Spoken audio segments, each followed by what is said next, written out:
Shalom, selamat pagi Bapak Ibu dan saudara yang dikasihi oleh Tuhan Yesus. Selamat pagi, Shalom.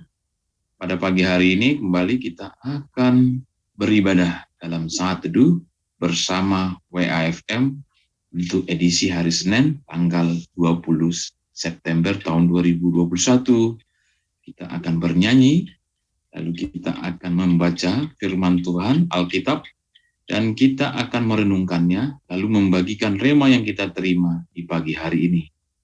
Dan kita akan menerima berkat Tuhan yang disampaikan oleh hambanya Pendeta Pramana. Segera saja kita mulai ibadah kita pada pagi hari ini ya, Bapak, Ibu, dan saudari. Kita akan bernyanyi lagu Bila Kulihat Bintang Gemerlapan.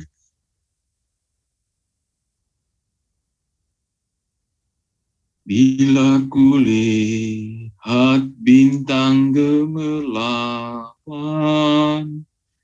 dan bunyi guru riuh ku dengar, ya Tuhanku, tak putus aku heran melihat ciptaanmu yang besar. Maka jiwaku pun memujimu, sungguh besar Kau Allahku. Maka jiwaku pun memujimu, sungguh besar Kau Allahku. Ya Tuhanku, apabila ku renungkan pemberian-Mu dalam penebus, ku tertegun, bagiku dicurahkan oleh Putra-Mu darah yang kudus. Maka jiwaku pun memujimu, sungguh besar Kau Allahku. Maka jiwaku pun memujimu, sungguh besar Kau Allahku. Sungguh besar Kau Allahku.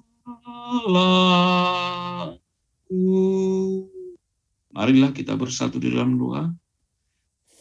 Ya Bapa kami yang di surga, di pagi hari ini, kami kembali akan beribadah di dalam saat teduh kami bersama WF. Kami rindu mau mendengarkan firman-Mu dan membacakan firman-Mu, serta merenungkannya di pagi dan membagikan. Engkaulah ya Bapa yang memberikan kepada kami internet yang lancar juga, sehingga ibadah kami ini akan berlangsung dari awal sampai dengan akhirnya dengan baik. Terima kasih ya Bapa untuk penyertaan-Mu yang sempurna. Kami juga mengucapkan syukur ya Bapa untuk hari-hari yang Engkau berikan yang akan kami jalani dalam satu hari ini.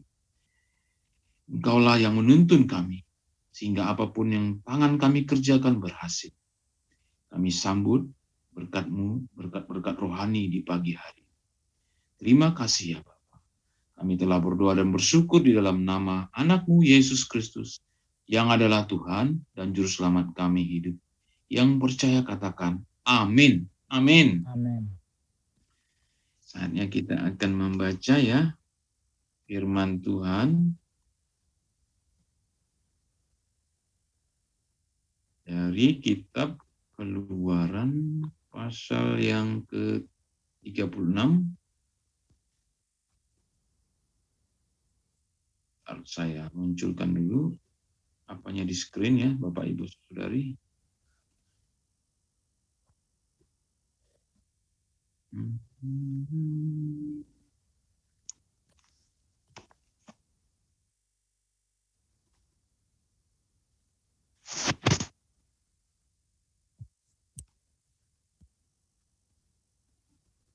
Keluaran pasal 36 ayat yang ke-8 dan seterusnya.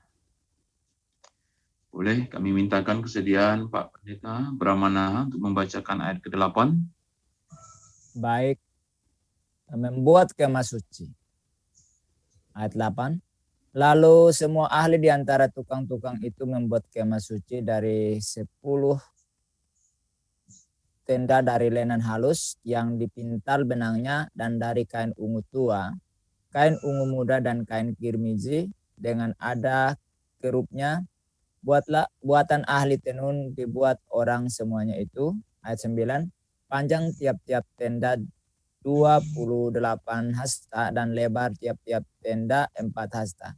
Semua tenda itu sama ukurannya. Lalu kesediaan Ibu Presti untuk membaca dua ayat 10 dan 11, Bu, silakan.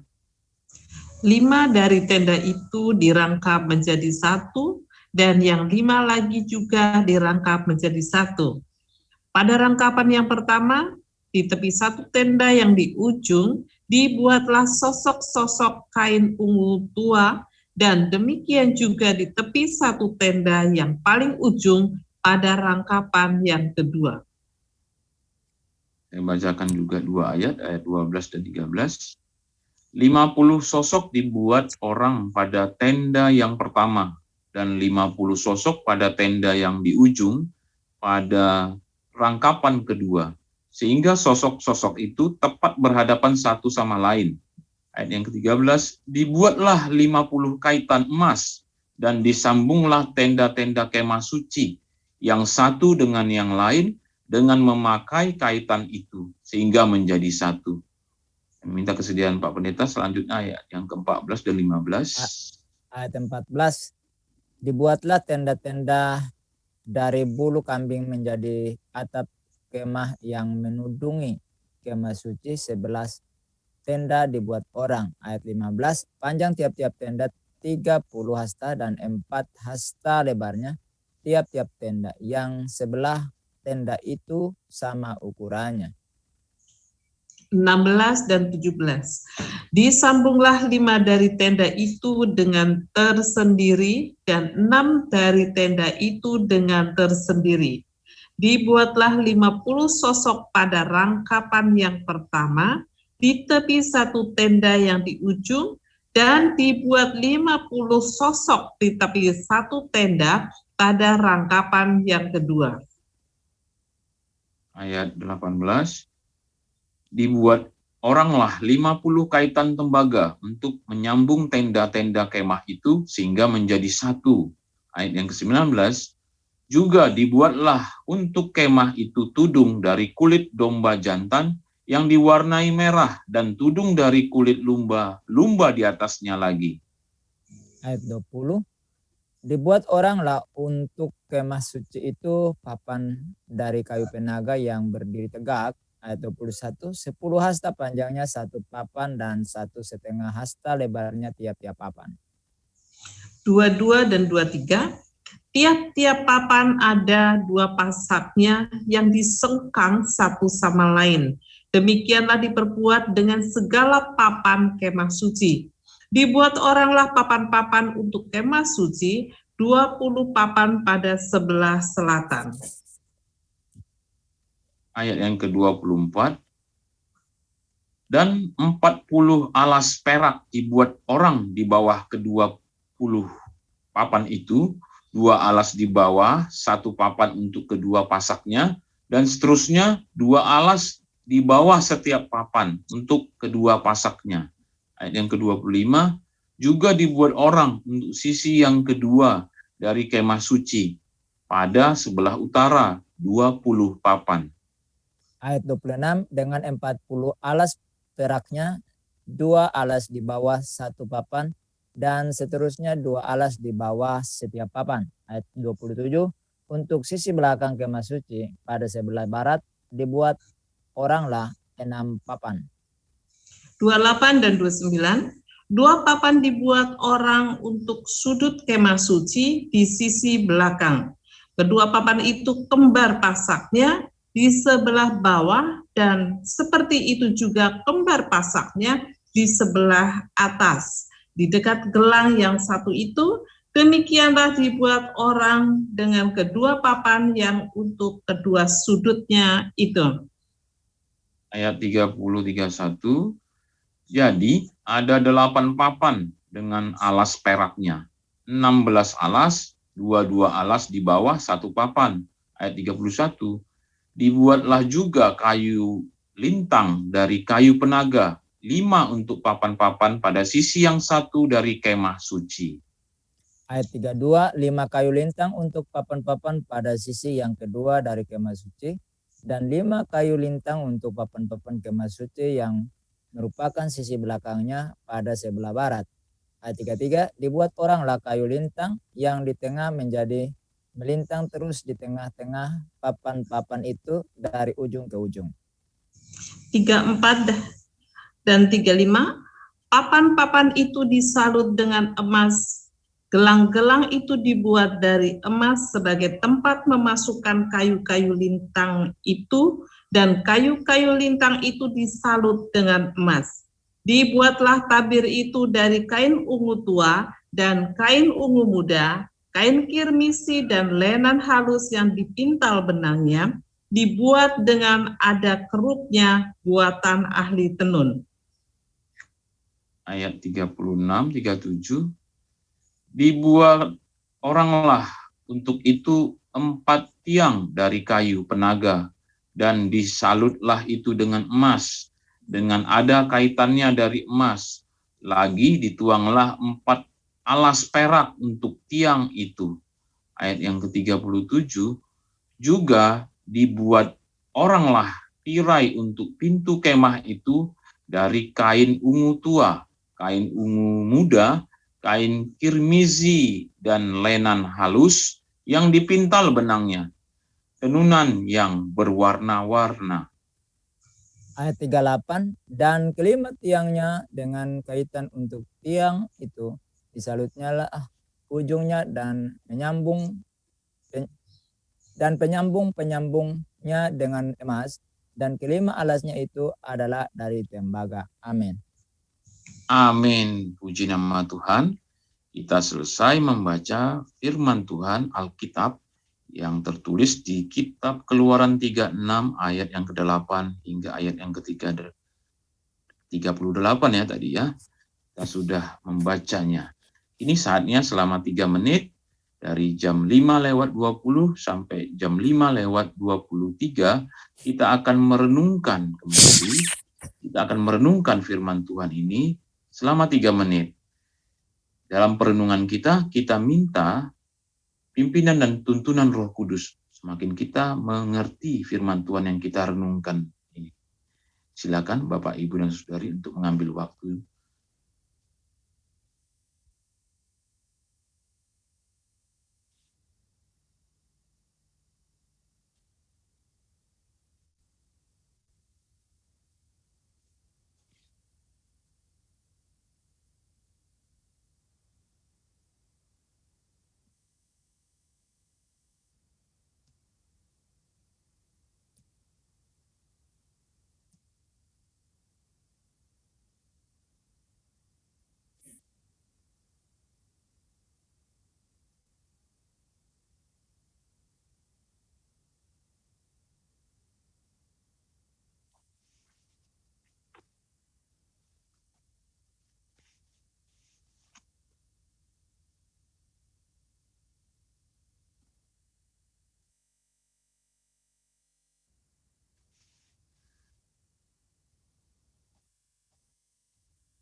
jam kita telah menunjukkan jam 5:23.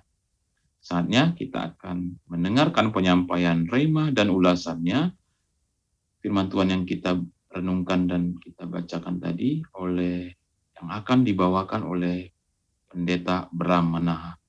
Kami persilakan kepada Pak Pendeta. Baik, shalom semuanya. Dari pembacaan yang baru saja kita adakan, rema saya dapat dari ayat 8 yang bunyinya, lalu semua ahli di antara tukang-tukang itu membuat kemah suci dari 10 tenda dari lenan halus yang dipintal benangnya, dan dari kain ungu tua, kain ungu muda, dan kain kirmiji dengan ada kerupnya, buatan ahli tenun, dibuat orang semuanya itu. Rema yang saya dapat adalah ahli tukang kemah suci. Apabila kita berbicara tentang kemah suci seperti yang saya katakan atau kemah Allah, bait Allah, maka kita tidak hanya berbicara tentang bangunan yang bersifat fisikal, tetapi juga berbicara tentang bait Allah yang sesungguhnya dan dan apa saja bait Allah atau kemah suci itu. Nah, ini berarti kita sedang berbicara tentang dua hal yakni kemah suci atau bait Allah secara fisik dan secara rohani ya. Nah, dalam konteks ayat ini adalah kemah suci yang dibangun oleh kaum Israel saat dalam perjalanan menuju ke tanah Kanaan yang berupa kemah atau tenda. Gitu. Nah, di dalam bangunan tenda itu ya butuh para ahli yang memiliki keahlian khusus untuk membuat perabotan dan membangun kemah tersebut sesuai dengan keahliannya masing-masing yang diberikan oleh Tuhan, dan mereka harus dipenuhi oleh Roh Tuhan sendiri. Nah, begitu juga setelah di tanah perjanjian yakni tanah Kanaan. Nah, kemudian di zaman Salomo, kemah suci itu dibangun secara permanen yang menjadi bait Allah yang ada di Yerusalem. Di mana di dalam Raja-Raja, 1 Raja-Raja pasal 6 ayat 2 maksud saya, itu dikatakan di sana rumah yang didirikan Raja Salomo bagi Tuhan itu 60 hasta panjangnya dan 20 hasta lebarnya dan 30 hasta tingginya. Ini bangunan fisik yang dibangun oleh Raja Salomo setelah mereka sudah tinggal bertahun-tahun di tanah Kanaan. Nah, orang-orang yang membangun bait Allah ini pun adalah orang-orang yang ahli di bidangnya, jadi tidak sembarangan, gitu ya. Nah, makanya di dalam 2 Tawarik pasal 2 ayat 7 pun dikatakan di sana, sama halnya dengan waktu bangsa Israel keluar dari tanah Mesir untuk membangun kemah suci sebagaimana dalam konteks ayat yang kita baca ini. Maka sekarang kirimlah kepadaku seorang yang ahli mengerjakan emas, perak, tembaga, besi, kain ungu muda, kain kirmisi, kain ungu tua, dan yang juga pandai membuat ukiran untuk membantu para ahli yang ada padaku di Yehuda dan di Yerusalem yang telah ditunjuk ayahku Daud. Nah, ini tentang pembangunan bait Allah yang ada di Yerusalem. Nah, dan di zaman Tuhan Yesus, bait Allah yang dimaksud adalah Tuhan Yesus sendiri. Ya, jadi tidak bersifat fisik bangunan lagi, tetapi sudah menjurus kepada pribadi. Ya. Yohanes 2 ayat 19 dan 21 di sana dikatakan, jawab Yesus kepada mereka, rombak bait Allah ini, dan dalam 3 hari aku akan mendirikannya kembali. Tetapi yang dimaksudnya dengan bait Allah ialah tubuhnya sendiri. Nah, jadi kita lihat di sini bahwa bait Allah yang dibangun pertama itu berupa tenda. Nah, sekarang Raja Salomo membangun dalam bentuk fisik tembok. Nah, sekarang bukan lagi kepada bangunan tetapi kepada pribadi, yaitu diri Yesus sendiri. Kemudian Rasul Paulus mengatakan kita adalah orang-orang percaya sebagai bait Allah Ya, di dalam 1 Korintus 3 ayat 16 itu, tidak tahukah kamu bahwa kamu adalah bait Allah dan bahwa roh Allah diam di dalam kamu. Gitu ya. Nah, bagaimana kita sebagai bait Allah harus dibangun oleh para ahli dan para ahli ya. Dan Rasul Paulus katakan dia adalah salah satu ahli bangunan. Itu Rasul Paulus ngomong begitu. Ya, dia katakan bahwa dia adalah seorang ahli. Di dalam 1 Korintus 3 ayat 10 dikatakan Rasul Paulus sana, sesuai dengan kasih karunia Allah yang dianugerahkan kepadaku, aku sebagai seorang ahli bangunan yang cakap telah meletakkan dasar dan orang lain membangun terus di atasnya. Tetapi tiap-tiap orang harus memperhatikan bagaimana ia harus membangun di atasnya. Nah, jadi kita melihat di sini bahwa para ahli ini terus membangun, tetapi pakar yang dapat memberi pertumbuhan untuk menyempurnakan adalah Tuhan Yesus sendiri. Jadi ini ada satu kolektif di dalam membangun sebuah bangunan yang bersifat pribadi. Ya, jadi para rasul membangun, Rasul Paulus termasuk salah satu, tetapi Tuhan Yesus punya peran penting di sini dalam pembangunan itu. Ya. Itulah sebabnya di dalam 1 Korintus 3 ayat 6 sampai 10 dijelaskan di sana oleh Rasul Paulus, aku menanam, Apolos menyiram, tetapi Allah yang memberikan pertumbuhan. Karena itu yang penting bukanlah yang menanam atau yang menyiram, melainkan Allah yang memberi pertumbuhan. Baik yang menanam maupun yang menyiram adalah sama, dan masing-masing akan menerima upahnya sesuai dengan pekerjaannya sendiri. Karena kami adalah kawan sekerja Allah, kamu adalah ladang Allah, bangunan Allah. Jadi Rasul Paulus kata kita ini bangunan Allah, dan mereka sebagai rasul dan juga para pelayan pada waktu itu adalah orang-orang yang membangun akan bait bangunan itu, yaitu orang-orang percaya. Nah, jadi kalau hari ini Tuhan menetapkan para ahlinya, yakni para hamba-hamba Tuhan misalnya yang telah ditempatkan dan mereka ditempa menjadi ahli bangunan rohani, yakni kita, maka biarlah Tuhan membentuk kita melalui mereka. Nah, ini jadi sebagai umat percaya, Tuhan itu menetapkan orang-orang yang ahli di bidangnya untuk membangun tubuh rohani kita, yaitu iman percaya kita kepada Tuhan Yesus. Nah, jadi Tuhan tidak kebetulan menempatkan orang-orang pilihannya untuk melakukan tugas itu, walaupun Yesus sendiri sebagai sumber itu ya. Nah, karena demikian maka kita akan menjadi bait Allah yang tersusun rapi dan indah baik di mata Allah maupun manusia, dan nama Allah dipermuliakan melalui hidup kita. Ini paling penting sekali dalam kehidupan kita. Jadi sebagaimana dalam konteks pembacaan kita ini, di mana para ahli ya di bidangnya untuk membuat kemah suci itu dengan segala perabotannya. Nah, tubuh kita adalah kemah suci atau bait Allah, tempat tinggal Allah. Maka Tuhan pun memilih orang-orang yang ahli di bidang pembentukan pembangunan rohani kita itu untuk membangun kita sehingga kita tampil menjadi indah di mata Tuhan. Ya, oleh sebab itulah kita sebagai umat percaya itu memang kita harus siap untuk dibentuk, dibangun. Karena namanya dibangun itu kan tidak langsung instan simsalabim jadi ya, enggak. Namanya pembangunan itu step by step. Rasul Paulus katakan mulai dibangun di atas dasar, yaitu Yesus Kristus. Jadi Yesus Kristus sebagai fondasinya ya, yang akan menopang seluruh tubuh bangunan itu menjadi kuat dan kokoh. Itu dasarnya. Rasul Paulus katakan mereka membangun di atas dasar itu. Nah, kemudian itu perlahan dibangun sedikit demi sedikit.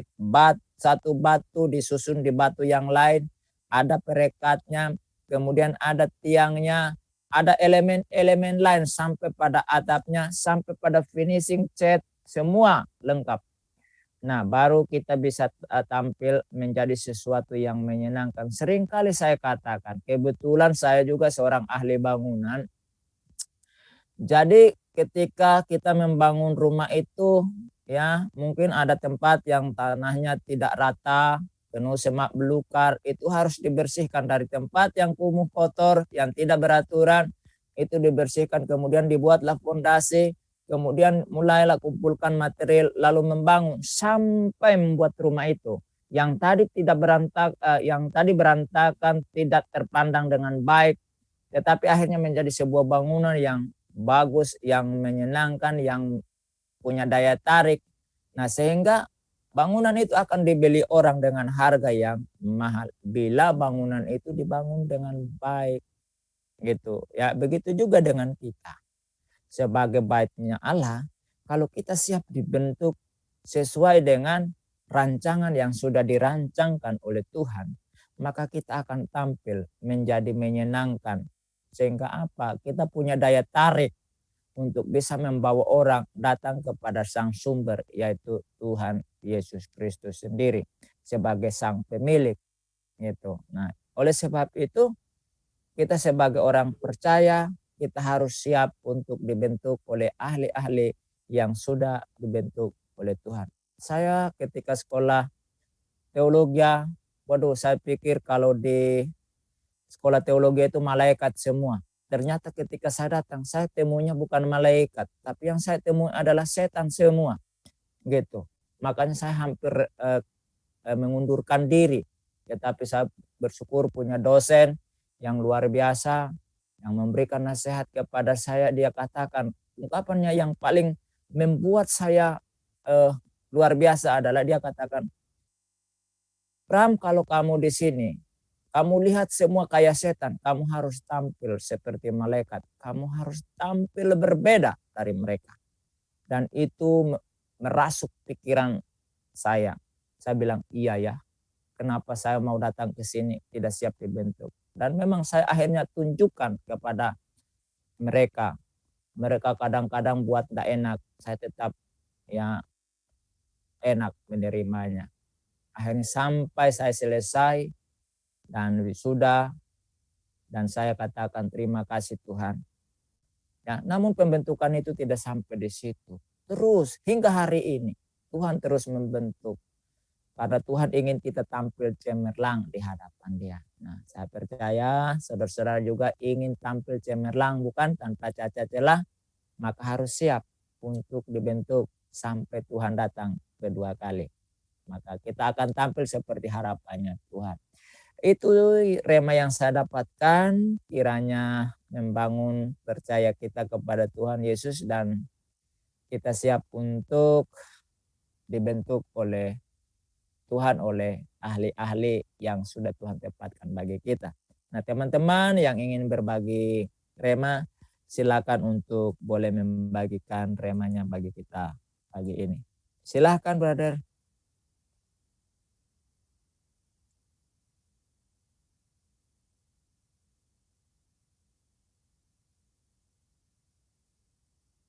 Halo.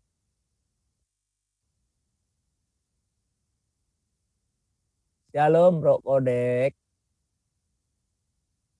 Nah, Iya, Yot. terima kasih hambanya Pendeta Pramanahan. Oke.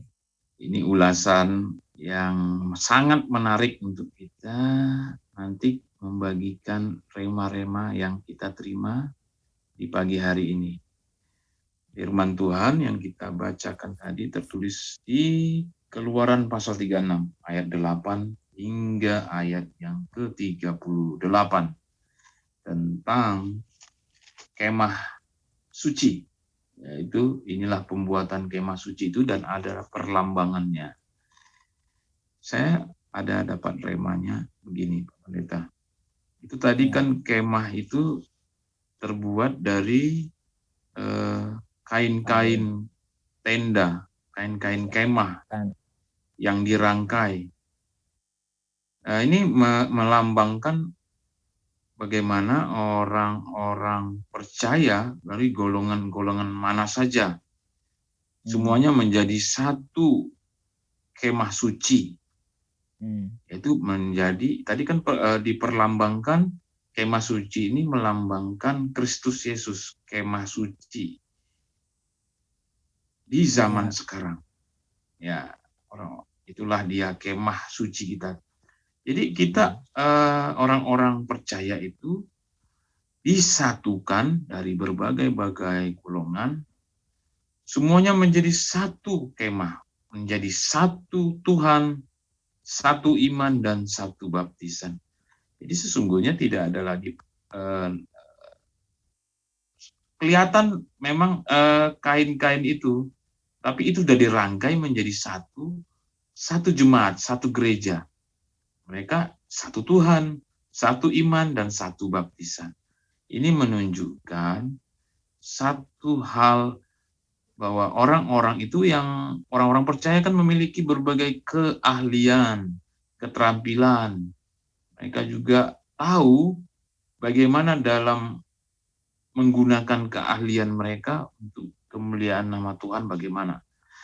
Tapi bukanlah untuk hal-hal yang katakan mereka jadi berbagai keahlian itu, pengetahuan itu, mereka dipersatukan di dalam satu kemah ini.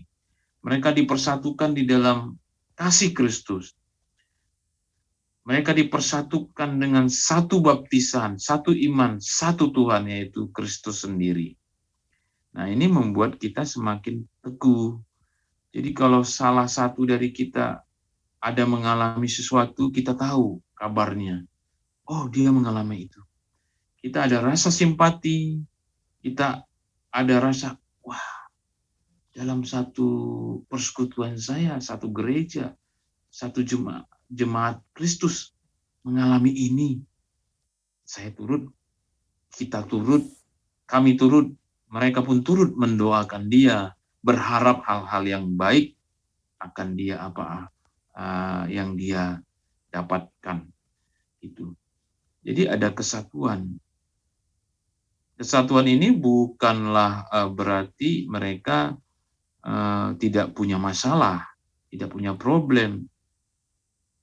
Tapi karena dalam kesatuan itu membuat mereka makin tahu, oh, kita ini kan satu apa nih? Satu gereja katakan, satu pelayanan. Jadi ada rasa kesatuan itu loh. Ya sekata, mungkin ibaratnya 2 orang atau 3 orang kalau jalan itu bisa beriringan, bersamaan gitu kan, mencapai satu tujuan. Nah, ini yang sangat luar biasanya, walaupun warna-warnanya berbeda, ya. Mungkin dalam warna apa nih, warna kesukuannya, warna bahasanya, tapi seperti di Indonesia, daerahnya dari mana-mana saja, latar belakang dari tempat kelahirannya berbeda, tapi bisa juga disatukan di dalam gereja atau dalam satu komunitas, dalam satu organisasi. Ini rema yang saya dapat itu ya, tetaplah berpegang teguh bagi mereka yang sudah percaya, menaruhkan kepercayaannya kepada Kristus, sesungguhnya sudah disatukan dalam kasih, merasakan anugerah dari Allah Bapa, dan kasih karunia Yesus Kristus telah hidup di dalam dirinya, ada dalam dirinya. Tinggal lagi dia bagaimana mempraktikkan setiap hari firman yang ia dengarkan atau renungkan. Itu rema dari saya, Pak Pendeta dan Bapak Ibu Saudari. Iya. Kalau ada Bapak Ibu dan teman-teman yang mau membagikan remanya, kami persilakan kepada Bapak Ibu semua. Iya, sangat terberkati ya dengan penjelasan dari Pak Pendeta Bramanaha dan juga Bro Kodek. Benar adanya bahwa saat ini kita adalah bait Allah yang akan dibangun menjadi satu tubuh, satu iman, dan satu baptisan. Akan menjadi bangunan yang megah, yang indah bagi Tuhan Yesus, karena kita adalah bait Allah.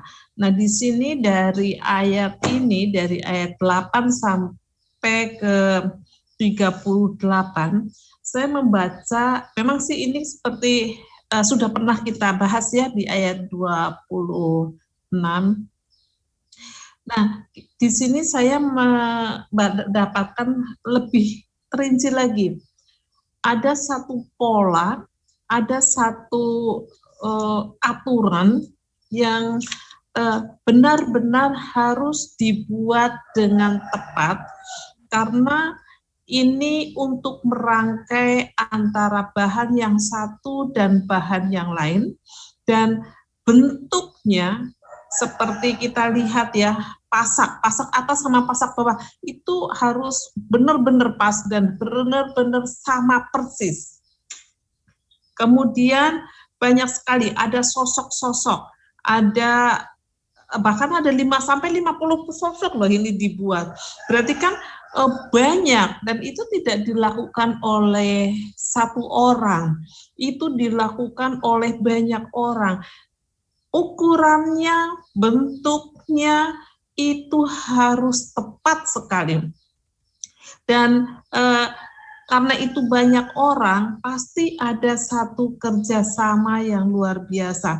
Yang saya soroti di sini adalah pola yang sudah diberikan oleh Allah, aturan ukuran yang sudah diberikan oleh Allah dalam pembangunan kemah suci itu harus sangat amat tepat. Di sini juga ada ya, dibuat ayat 13 tuh 50 kaitan emas yang disambungkan tenda-tenda kemah suci. Jadi memang ada banyak sekali gitu ya pernak-perniknya. Itu harus dibuat dengan tepat. Ini di sini pola yang Tuhan berikan, dan juga perlunya satu kerjasama yang begitu tertib. Maka bangunan kemah suci itu bisa terwujud dengan baik. Sama seperti kita, bahwa kita adalah tubuh Kristus, yang tadi pendeta bilang katanya kita harus menjadi persembahan tubuh bait Allah yang cemerlang, dan juga dalam bangunan menjadi satu tubuh, satu imam, dan satu baptisan. Maka masing-masing pribadi di sini harus dibangun dengan pola yang sama. Polanya apa? Polanya firman Tuhan. Harus tepat di dalam melakukan firman Tuhan. Harus teliti, harus ada satu ketaatan.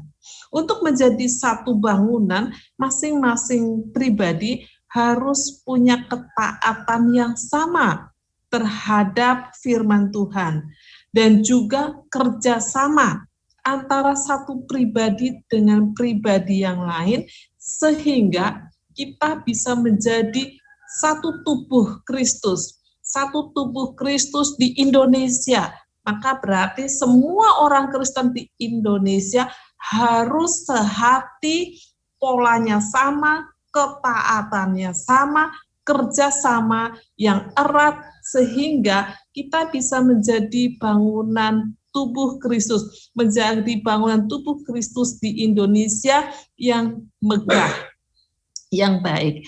Kita di gereja saya, maka kita gereja, kalau di Bogor gereja Baptis Iman, maka kita harus kerjasama yang baik, polanya sama, sehingga bangunan tubuh Kristus di gereja kami bisa megah, bisa dilihat orang, dan itu menjadi sesuatu yang luar biasa bagi Tuhan.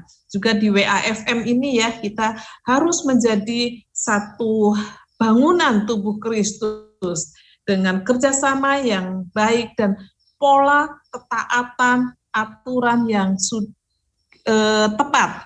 Karena tanpa itu semua persembahan tubuh Kristus yang kita berikan kepada Tuhan tidak akan berkenan. Karena itu tuntutan ketaatan dan kerjasama ini sungguh penting sekali dan juga harus dilakukan. Terima kasih, Tuhan memberkati.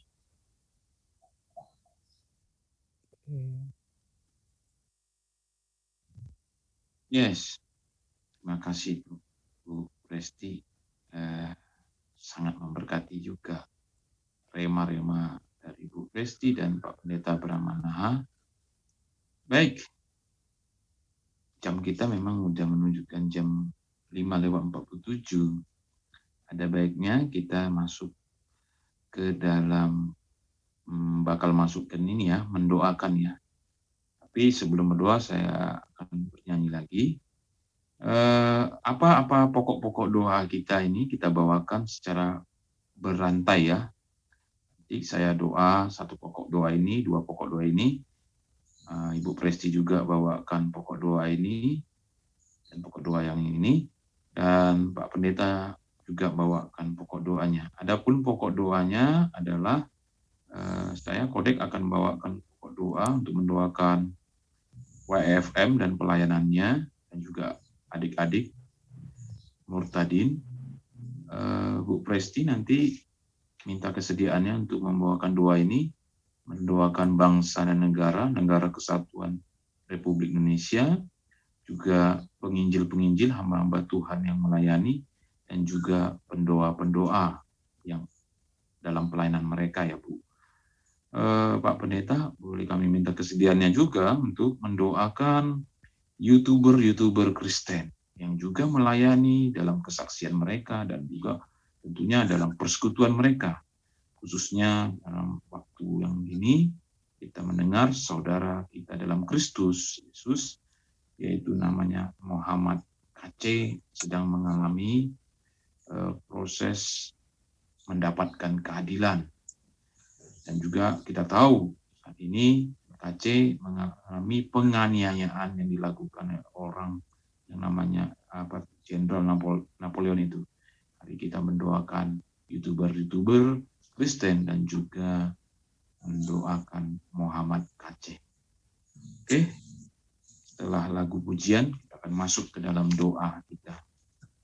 Setelah doa nanti kami minta kesediaan hambanya Pendeta Brahmana untuk memberikan atau menyampaikan berkat Tuhan.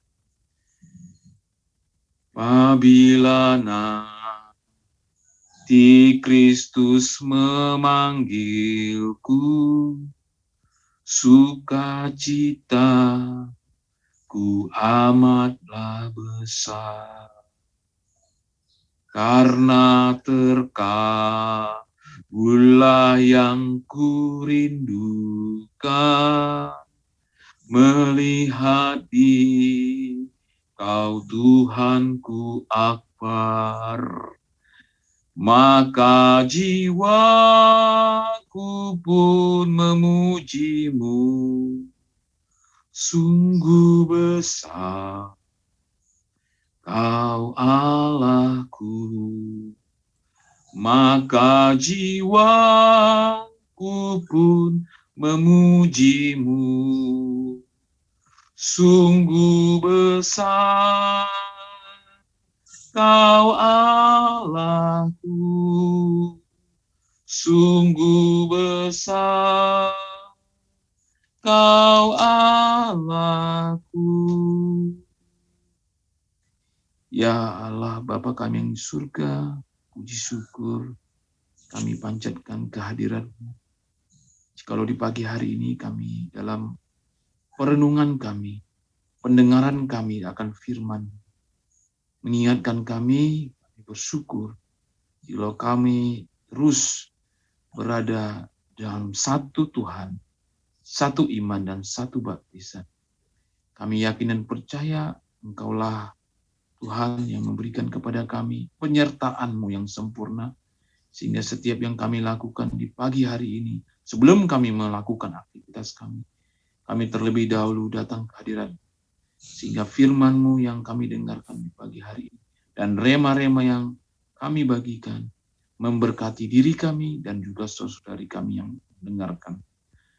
Kami mau berdoa ya Bapa, di dalam doa kami mau mendoakan untuk pelayanan We Are for Murtadin, WAFM, baik untuk mengajar, baik untuk mendidik secara detail tentang pengajaran firman Tuhan.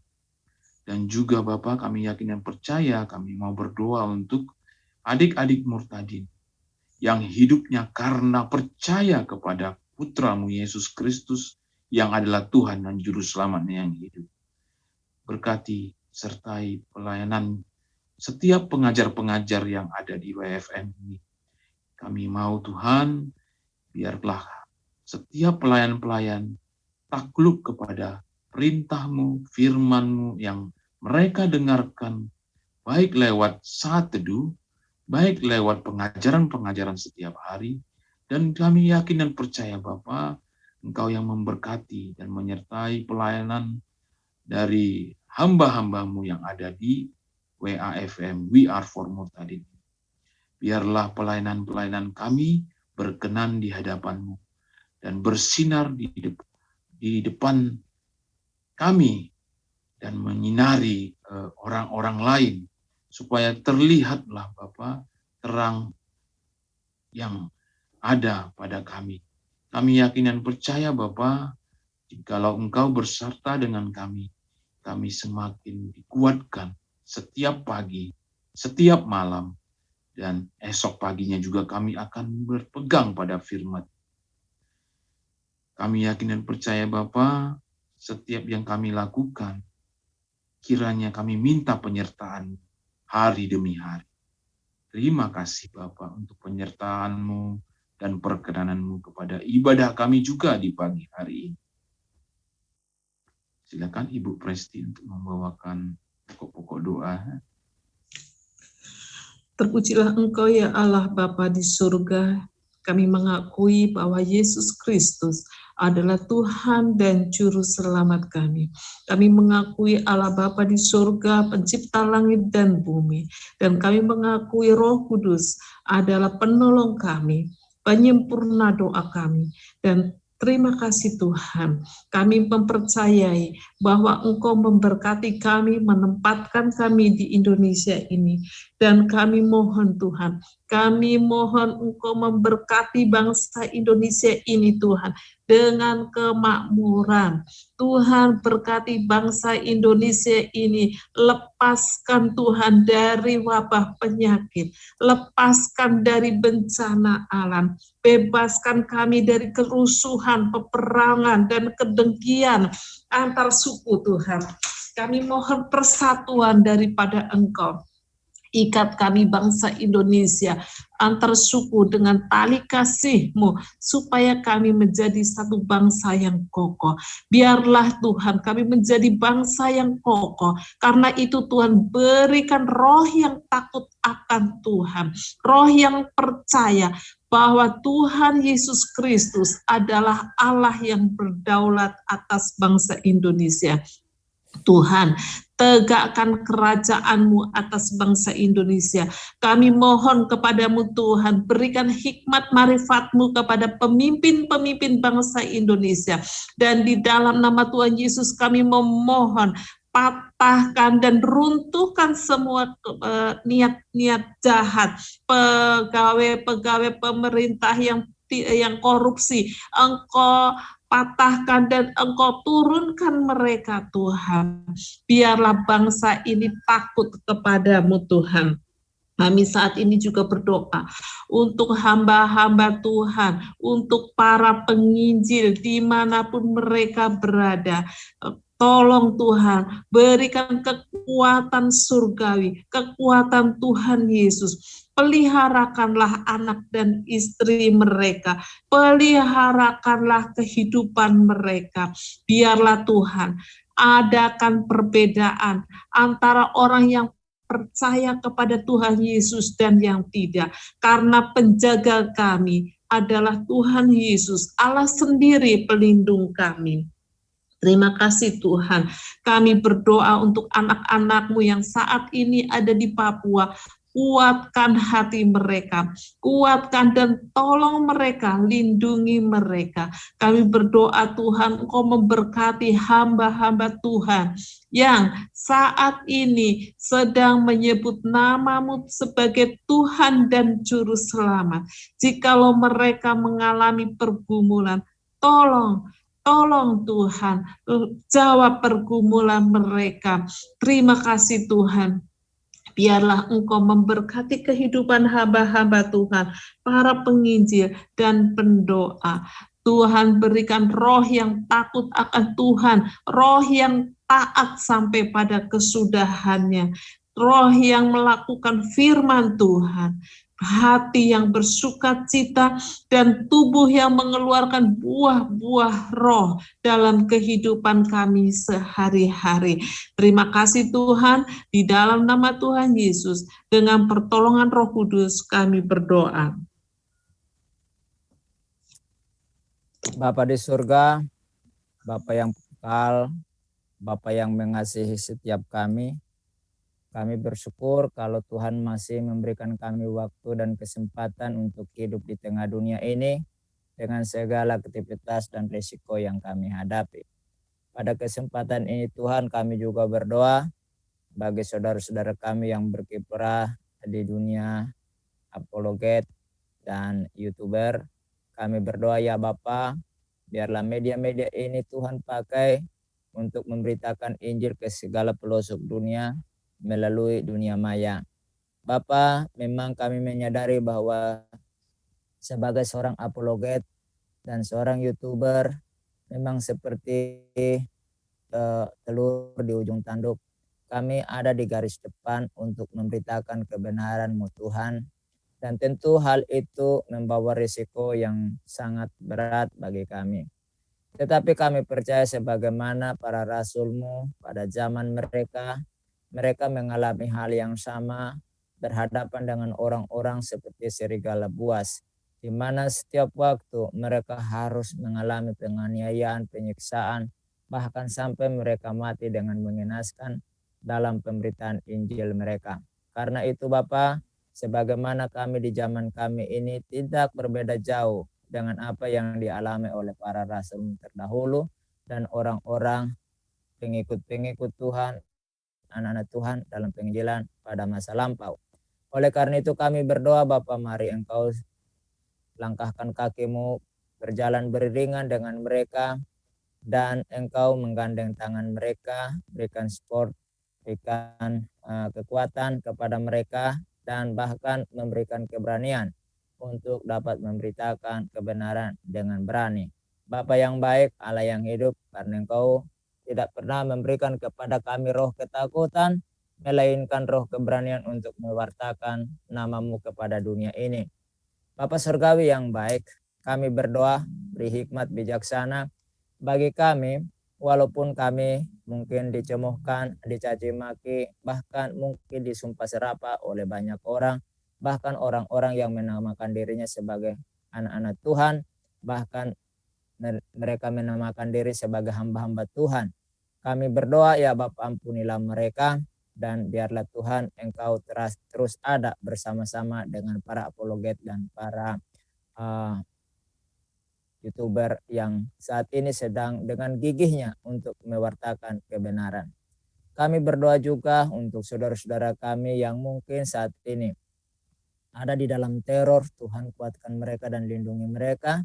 Bahkan secara spesial kami berdoa untuk hamba-Mu, rekan kami, teman kami, saudara kami, Pak Muhammad Kece, yang saat ini Tuhan sedang ditahan di rutan Mabes Polri. Kami berdoa, kami dengar bahwa beliau dianiaya oleh oknum polisi, Irjen Polisi Napoleon Bonaparte. Sebagaimana pengakuan daripada Napoleon Bonaparte sendiri, kami berdoa, mari Engkau urus satu orang ini Tuhan, biar Engkau sendiri yang campur tangan. Engkau balaskan akan sakit hati dan penderitaan daripada hamba-Mu Pak Muhammad Kece. Biarlah Engkau, ya Tuhan, datang kepada Napoleon Bonaparte bersama kroni-kroninya, dan Engkau beracara khusus dengan mereka. Kami tidak meminta untuk Engkau membunuhnya, tapi kami minta supaya Tuhan Engkau jamah dan Engkau selamatkan, agar sebelum meninggalkan dunia ini mereka mengenal Engkau sebagai Tuhan dan Juru Selamat pribadi. Sehingga mereka ketika mati meninggalkan dunia ini, mereka tidak masuk di dalam kekekalan api neraka, tetapi mereka pun bisa bersama-sama dengan Engkau. Kami berdoa dalam nama Yesus, jamah Napoleon Bonaparte. Buatlah dia seperti Rasul Paulus, buatlah dia bisa bertobat dan secara radikal seperti hamba-Mu Rasul Paulus memberitakan Injil kepada setiap orang. Ya Bapa, kami percaya kalau Engkau lakukan itu kepada orang-orang seperti Rasul Paulus, kami percaya Engkau sanggup melakukan kepada Napoleon Bonaparte.